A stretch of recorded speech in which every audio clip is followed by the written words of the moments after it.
Good morning seventh class. आज हम जो है चैप्टर 2 का सेकंड पार्ट शुरू कर रहे हैं। Second part in the sense कि वैसे ये सेकंड पार्ट है स्लाइड के अकॉर्डिंग, बट हमने कई पार्ट्स यानी कि लगभग ये 8वां या 9वां लेक्चर आज हमारा चल रहा है।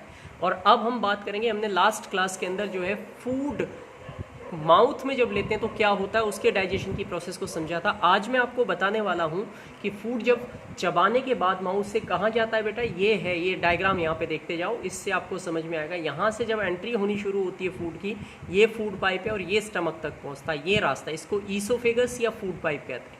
ठीक है, तो food pipe start from the neck region, आपके मुंह में बैक साइड में गले से शुरू होती है and runs until the chest, और ये आपकी चेस्ट यानी कि फ्रंट साइड से अंदर की तरफ जाती है और पीछे स्टमक के साथ जुड़ जाती है। The food moves in downward, जब हम खाने को निगलते हैं चबाने के बाद तो वो इसी फूड पाइप के थ्रू एक बॉलस के रूप में दबता हुआ, खुलता बंद करता हुआ कॉन्ट्रैक्शन रिलैक्सेशन प्रोसेस से एंटर करता है और उसको पेरिस्टालसिस कहा जाता है। तो partially digested food moves through the food pipe and reach the stomach, वो मुंह फूड पाइप से होता हुआ स्टमक तक पहुंचता है और फिर स्टमक में आगे की प्रोसेस शुरू होती है, यानी कि सेकंड फेज शुरू होता है फूड के डाइजेशन का।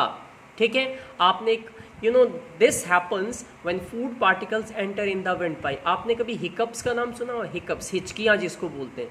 कई बार खाते हुए अचानक से अगर आपका फूड पाइप का के अंदर से फूड का कुछ हिस्सा, एक आधा पार्टिकल अगर गलती से ये विंड पाइप में, ये देखो ये डायग्राम देखो, ये फेफड़े हमारे और ये आगे की तरफ विंड पाइप है। विंड पाइप मतलब जिससे हम सांस ले रहे हैं फेफड़ों तक जा रही है, और उसके पीछे की तरफ फूड पाइप है।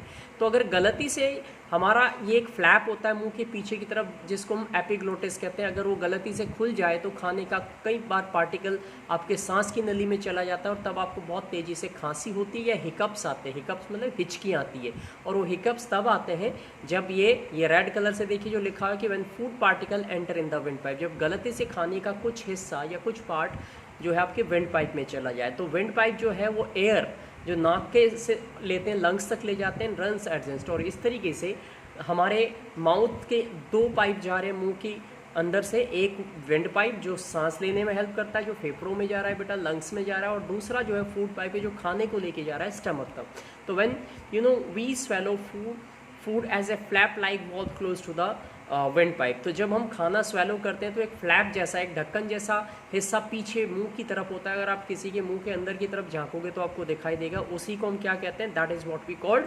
ठीक है, उसका नाम मैंने अभी अभी आपको बताया था, that is called, that flap like structure is called. हाँ, कोई बच्चा बता सकता है? अभी थोड़ी देर पहले मैंने आपको बताया था। ठीक है, दैट इज कॉल्ड एपिग्लोटिस। ठीक है बेटा, एपिग्लोटिस। तो but if we talk while eating, इसीलिए कहते हैं ना कि अगर आप खाते हुए बात करो तो फूड पार्टिकल आपके विंड पाइप में जा सकते हैं और आपके सांस के नली को जो है चॉक कर सकते हैं, और फिर हिकअप या कफ शुरू होते हैं। हिकअप्स का मतलब समझते हो, हिचकियाँ और कफ आना शुरू होता है। इसीलिए खाते हुए कभी भी हमें बात नहीं करनी चाहिए, इस बात का भी आपको विशेष ध्यान रखना चाहिए। ये कुछ बातें हैं जिनका आपको ध्यान रखोगे तो शायद आपको कभी प्रॉब्लम नहीं होगी। ठीक है, ज़रूरी बात यह है कि आप पढ़ाई के साथ साथ अंडरस्टैंडिंग भी करें। ये अब हमारा फूड यहाँ पहुँच गया है बेटा स्टमक में, तो स्टमक में फूड का क्या होगा वो हम पढ़ेंगे। ये स्टमक है, ये कुछ ऐसे नज़र आता है जैसे कि आप डायग्राम में देख पा रहे हो, ये स्टमक है। ये बाहर से बलून की तरह दिखाया, अंदर की तरफ से हिस्सा कुछ इस तरीके से नज़र आता है।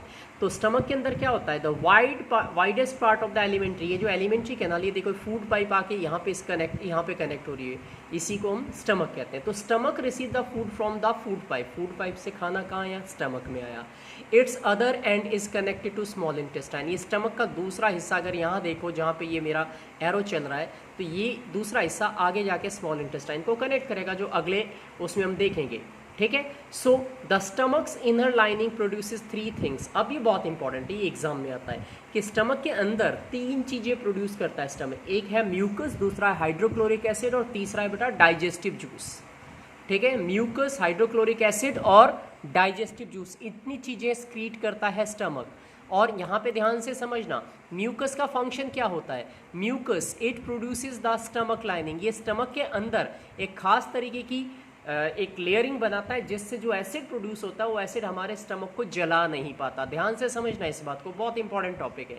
हाइड्रोक्लोरिक एसिड ये वो एसिड है जो बहुत खतरनाक होता है। तो जब आप खाना खाते हो तो it kills the bacteria that enter along with that of the food and makes the medium in the stomach acidic and दस हेल्प इन डाइजेस्टिव जूस। तो ये बता रहे हैं कि जो हाइड्रोक्लोरिक एसिड है, म्यूकस ने पेट के अंदर एक लेयर बना दी जिससे जो एसिड है वो पेट को बर्न नहीं करेगा, खराब नहीं करेगा। और जैसे ही हम खाना खाते हैं ये हाइड्रोक्लोरिक एसिड जो है वो खाने में मौजूद जितने भी बैक्टीरिया है, ठीक है, जो कुछ भी ऐसा है जो हार्मफुल है उसको किल कर देगा और हमारे फूड के लिए एसिडिक मीडियम भी बनाएगा। डाइजेस्टिव जूस की अगर हम बात करें तो ये ब्लू वाले बॉक्स पे देखिए, ब्रेक डाउन द, तो मैंने आपको बताया ना कि स्टमक 3 चीज़ें प्रोड्यूस कर रहा है, म्यूकस, हाइड्रोक्लोरिक एसिड और डाइजेस्टिव जूस। तो म्यूकस का फंक्शन लाइनिंग बनाना, हाइड्रोक्लोरिक एसिड का फंक्शन बैक्टीरिया किल करना और एसिडिक मीडियम देना, और डाइजेस्टिव जूसेस का फंक्शन होता है जो भी प्रोटीन वाला हिस्सा फूड के अंदर है उस प्रोटीन का पार्शियल डाइजेशन करना। ये रोल जो है वो किसका है हमारे,